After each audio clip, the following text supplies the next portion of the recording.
నేను రంజాన్ శుభాకాంక్షలు తెలియజేస్తూ మరి మీకు భారతదేశంలో ఉన్నంత హాయి ఇంకెక్కడా ఉండదండి. మిమ్మల్ని ఎవ్వరూ బయటికి తరిమి వేయలేరు. నేను గ్యారంటీ చెప్తున్నాను. 2014 వరకు ఇక్కడ ఉన్న వాళ్ళు ఎవరిని కూడా ఎవరు తరమలేరు.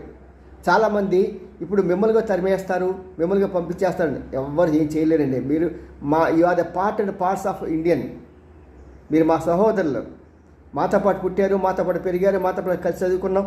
కాబట్టి మిమ్మల్ని ఎవరు ఏం చేయలేరు కూడా. మిమ్మల్ని చేస్తుంటే మేము ఊరుకుంటామా? నెవర్. కానీ 2014 తర్వాత వచ్చిన ఈ రోహింగ్యాలని, పాకిస్తాన్ నుంచి వచ్చిన టెర్రరిస్ట్ గ్యాంగులు కానీ వాళ్ళకి మాత్రం పౌరసత్వం ఇవ్వకూడదు అనేది ఒక చట్టం చేసింది. అంతేగాని మిమ్మల్ని ఏమీ చేయరు. మీరున్నంత హాయిగా ప్రపంచంలో ఎవరు ఏ ముస్లిం కంట్రీలో లేరండి. ఆఖరి చైనాలో కూడా ఎంత ఇబ్బంది పెడుతున్నారు. కాబట్టి మీరు సంతోషంగా ఉండండి. రంజాన్ సదా గడుపుకోండి. మీకు ముందుగా రంజాన్ శుభాకాంక్షలు తెలియజేస్తున్నాను.